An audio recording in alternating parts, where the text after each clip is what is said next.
Big data are huge volumes of data, both structured and unstructured. However, it is not the amount of data that matters. It is what an organization does with data that is important.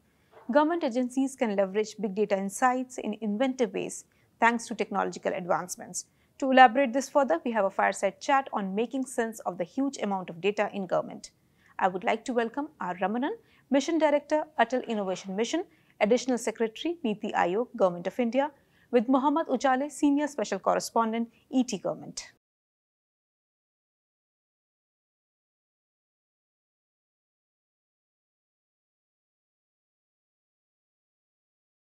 Hello and welcome to ETGovernment National Governance Virtual Summit. In this special fireside chat discussion focused on making sense of the huge amount of data in government, we will try to explore how we can use technology at different stages of data collection and processing to make it more effective and meaningful for public sector organization, leading to a better policy making and public service delivery. And also some of the major initiatives taken by NITI Aayog for digital transformation under Atal Innovation Mission. To lead the discussion, today I'm joined by Mr. R Ramanan, who is currently Mission Director, Atal Innovation Mission, and Additional Secretary at NITI Aayog. Welcome to the fireside chat discussion, Mr. Ramanan. Thank you, Mohammed. Let me begin by asking you what we have been observing during the pandemic, that it has created a kind of new lesson for most of the public sector organization.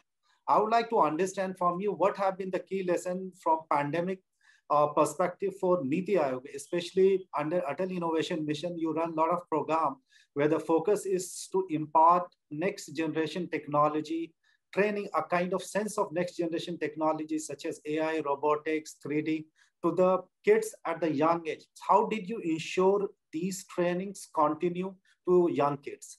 Yeah, I think it's a very good question. And I think it has been a tremendously positive experience on behalf of Atal Innovation Mission and at the NITI Aayog to be able to see how we were able to respond to the pandemic. The pandemic, as you all know, has been tremendously disruptive. It has disrupted lives and livelihoods. It has disrupted supply chains across the country. It created national lockdown, not only in India, but in many parts of the world. And it also created a fear of uncertainty of what is there in store for us tomorrow after the pandemic is over. How do we deal with a post-COVID-19 world?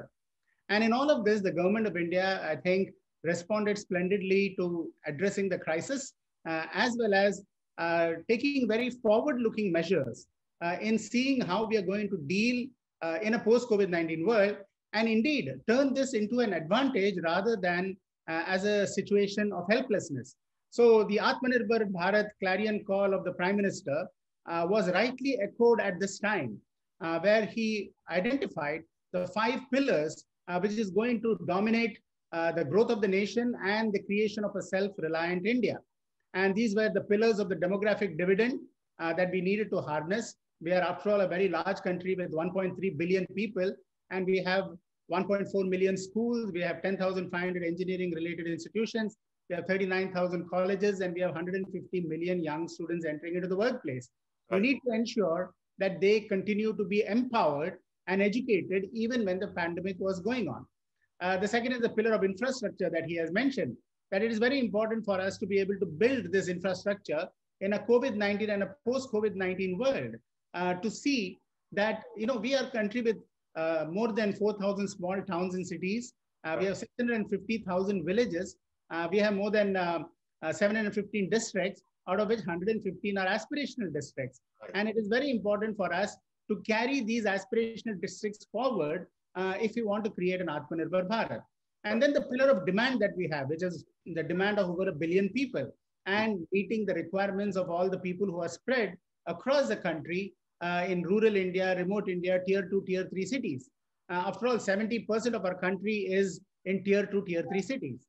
And then you have the pillar of socio-economic progress, where you need to build bridges to the digital divide, the social divide, the divide between the haves and the have-nots. And finally, the pillar of technology, which is going to ensure that these problems can be converted into opportunities, into entrepreneurial opportunities, and be pushed forward. And this is exactly what the government of India tried to do very proactively along with the NITI Aayog, and the NITI Aayog's focus was how do we resurrect the economy and actually power this economy through many forward-looking initiatives. And in this, the COVID-19 came as a watershed moment in our history. It revealed the great power of startups that we have. We launched at the NITI Aayog along with various other departments, the Department of Science and Technology, Department of Biotechnology, and Startup India and Invest India. We launched a search for COVID-19 solutions. Right. And what did we find? We found more than 1,500 applicants who were ready with preventive, assistive, or some even curative solutions to be used during this COVID-19 and in a post-COVID-19 world. So in a manner of speaking, the COVID-19 was a great awakener of the power of the Indian startup and the capability of Indian startups to be able to address the challenges that we face in a post-COVID-19 world and to create the Atmanirbhar Bharat. Absolutely. You mentioned on the last piece on the technology part, and what we observed during the pandemic, the government organization were able to repurpose their existing IT infrastructure. For example, some of the command and control center, which has been set up with some of the smart cities, those centers were used as an emergency response system for healthcare delivery. So that has really, I think, helped government department delivering, citizen-centric services. I would like to understand from you, there has been also a focus on using frontier technology, especially the next generation technology such as AI, ML, robotics, blockchain, and all. And there is an assumption that these technology has potential to improve the way we are doing governance today. Would you like to share as to what kind of initiative NITI Aayog is taking on that part? So NITI Aayog, as you are aware, is the national institution for transforming India. And today we are living in a technology-driven world. Technology has become affordable, accessible, available, and very advanced. Right. And you have technologies like 3D printing, which is revolutionizing the way you're able to conceptualize, design, define, prototype, and manufacture right in front of your eyes from a small Kirana store or from the confines of your home. 3D printer is not very costly. Similarly, robotics is driving the next degree of automation and productivity. Precision agriculture and precision healthcare, telemedicine, these are becoming possible because of Internet of Things. You are having sensor technologies, which is getting embedded into man, machine, device, soil, space, you name it. And because of that, large volumes of data are being generated for us to take action upon. Similarly, you have satellite space technologies, and fiber technologies and 5G technologies, which is enabling this communication, very fast communication of large amounts of data to be processed by very powerful computers using nano computing, supercomputing, object computing, and so on. And therefore, artificial intelligence has become a reality today. We used to talk about artificial intelligence more than 50 years ago, but it didn't make so much sense as it is now, because you have this tremendous convergence of computing data, communication that is happening, and sensor technologies and social media and various data feeds, which are feeding large amounts of data. Now, in India, artificial intelligence is going to be the way forward. AI for good is so very important, because we are going to be one of the largest generators of data in the world. And therefore, how do you process and use this data very efficiently through AI algorithms, through blockchain, to be able to bring huge amount of social and commercial impact and economic impact in our country? That's the wonderful opportunity that's there in front of us. Absolutely. And the NITI Aayog is therefore, they have published a number of documents, the AI strategy document that has been published. They are now creating the National Data Analytics Platform, so that we are able to process all this data for the benefit of the districts, the villages, the 650,000 villages. Also, NITI Aayog has created a ranking mechanism for various districts across the country. All the 715 districts are ranked based upon 42 indicators. And these indicators are in education, in health, in hygiene, in affordable housing, in clean drinking water, sanitation, medicine, and so on.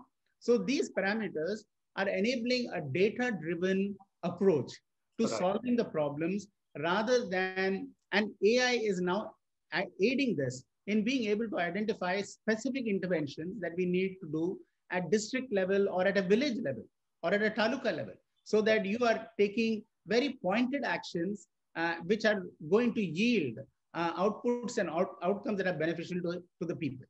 Right. You mentioned about the data part, and what we are understanding that within government framework, be it GST, IT, or income tax data, and now the use of AI. And you mentioned about the 5G also. All these things are going to bring a lot of data. So it is really important for public sector organization, especially the government department, whatever the data they have, they are able to store it, process it, and analyze it in such a manner that they are able to decipher some level of continuity, some level of relation, and then create an effective public policy which is able to deliver greater public good. In that light, I would like to understand what kind of trend do you see from data management point of view, especially for the government organization, especially as to how they will be managing, because we do have a bill pending in the parliament also. So that will also streamline a lot of things. If you could share your views, sir. Yeah. So, data, as they say, is going to be the next most powerful, or the most powerful asset that any person has, or a country has, or a company has, because that's going to drive various innovations that will be possible to leverage that data and create solutions for many problems. And I think the government of India is looking at it in a very holistic manner. First and foremost, you have data capture. Data capture has to happen from various points in the system across the country. And in a country like India, it makes tremendous amount of impact if you are able to capture data at the smallest level. It is very important, right? At the village level or at a taluka level, you should be able to capture the data. Second is the cleansing of the data and the verification of the accuracy of the data, because bad data can result in bad decisions. So you need to ensure that data cleaning, data verification through multiple mechanisms and through using AI and other techniques, that is done. Third is the usage of this data and the distribution of this data, because data being collected just for data's sake is of no use. How do you apply the data and infer out of it knowledge, and out of that, how do you create decisions? That is, at the end of the day, you are collecting data in order to be able to make very effective governance policy decisions for the country or at a company level for their growth. So that means a tremendous amount of focus on data mining and big data and analytics. So there is even the Ministry of Statistics is looking at creating national data warehouses where you will also have powerful data mining algorithms to be able to make sense and patterns out of the data. You see, when we collect data, there are some patterns that we have to detect, and there are some correlations that happen between one set of data and another set of data, which seem to be related in some manner. But now with powerful computers, you're able to analyze this. And finally, you're also having how do you deal with issues of privacy of data? Because data privacy is so very important. And so the government of India is also sees that NITI Aayog is looking at how do you strengthen data privacy policies, ensuring that encryption or anonymization of data, these become very crucial factors so that the personal privacy and confidentiality of information is retained, but at the same time, you're able to use the data for many useful purposes. So in all of this, various initiatives are going on with the NITI Aayog. The Atal Innovation Mission, as you are aware, is also boosting innovation and entrepreneurship across the length and breadth of the country. And that is our role.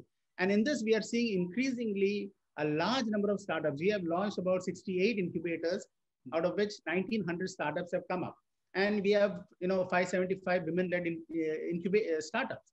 Now, these startups, almost every one of them is using latest technologies related to data management, data analytics, AI-based solutions. And even when you talk of robotics and precision agriculture, you need data in order to be able to make sense out of it. Satellite data, soil data, as well as other social media and market-related data, all of that has to be processed together to create precision agriculture and to be able to help the farmer double their income. So there is huge focus on this. Absolutely. There has been a lot of work done by NITI Aayog under the Atal Innovation Mission, especially to take, next generation technology to the last mile, especially at the kids level. What is going to be your key focus down the line in 1 year, let's say in the 6 months in post-COVID world, especially from Atal Innovation Mission point of view? Sir? So the Atal Innovation Mission's primary role, it is the flagship initiative from the Government of India at the NITI Aayog. And it was actually the brainchild of the Honorable Prime Minister, launched in late 2016. And in the last 4 years to 5 years, AIM has developed a very holistic approach towards creating a culture of innovation in our country and in fostering an ecosystem that will spur entrepreneurs and startups to multiply several times and get supported. So we have a number of initiatives. The first is at a school level. We have launched thousands of Atal Tinkering Labs, which are dedicated innovation workspaces in schools, so that students between grade 6 to grade 12 get exposed to the latest of technologies upon which solutions are being developed in the rest of the world, solutions of tomorrow. So we are creating a problem-solving, innovative mindset in our young school students so that by exposure to 3D printing, robotics, IoT, miniaturized electronics, augmented virtual reality, do-it-yourself kits. These do-it-yourself kits are enabling them to create solutions for problems they see in and around the community. So what we are essentially doing is converting a rote learning mindset into a problem-solving, innovative mindset. Now, we have launched about 7,000 tinkering labs across the country. They're all established. And before the end of this year, we'll have 10,000 Atal Tinkering Labs operational, with more than 3.5 million students having exposure to such innovative technology. Now, when they go to universities, we are setting up world-class incubators. These in each incubator would foster 50 to 60 startups every 4 years, so that we will have world-class startups in various segments and various sectors, whether it is agriculture, healthcare, transportation, electric mobility, e-governance, government to citizen services, or e-commerce. So both you have social startups as well as you have economically driven startups. More than 1,916 startups are now operational out of this. And like I said, 575 of them are women-led startups. The third initiative is we are setting up Atal Community Innovation Centers. Now, this is to serve the needs of tier 2, tier 3 cities and rural India, and to spur community-centric innovation and thereby local job creation in all the community or the districts where the community innovation centers are set up. So we have launched about 24 such Atal Community Innovation Centers across the country. And the idea is to take it to about 100 community innovation centers, which will spur local innovation and job creation. And then we are launching what are known as Atal New India Challenges. And these challenges are with very specific product and services which will have national impact at the socio-economic level. And it will also boost innovation in the MSME industry, the Make in India innovation in the MSME industry. So these are all the various initiatives that the Atal Innovation Mission is doing. And even during the COVID-19, we kept all of these operational. In fact, every one of the tinkering labs was operational through Tinker from Home modules that we launched during this period. And so students responded. We launched game development modules, artificial intelligence, basic and step-up modules. We launched digital creativity and skill development modules, also 3D design modules, and then app development modules. So all of this kept all the students engaged from Atal Tinkering Labs into learning and problem solving and tinkering. Absolutely. This will be my last question. What are the two challenges from technology perspective that you see if we are able to address possibly all these, what we are talking will become quite easy, if you could share?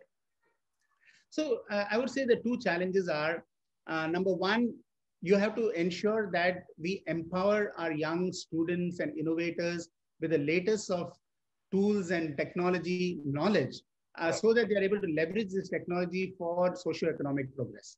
So this is how do we ensure this? That's why the tinkering labs, the incubators, the innovation cells that are being set up in universities, these are very important because you have to be able to, I mean, we have this great fortune that we are a fast growing economy, we have a demographic dividend, and we have technology which is becoming affordable.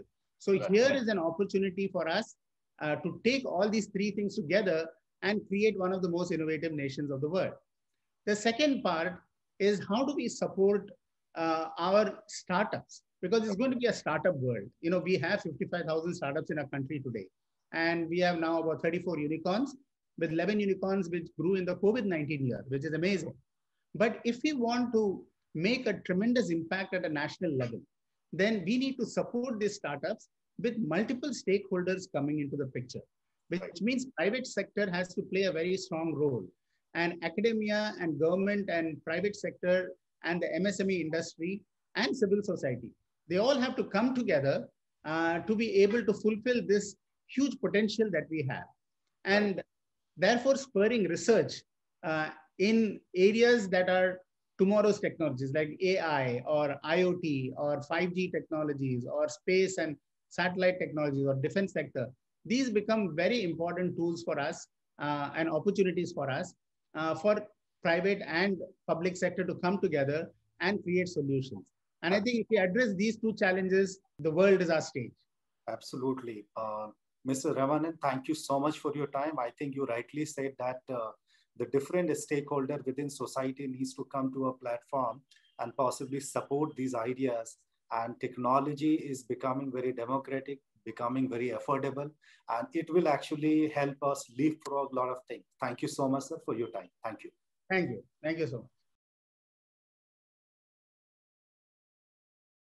Thank you, gentlemen, for sharing inputs on the role of data in government organizations. Let's proceed.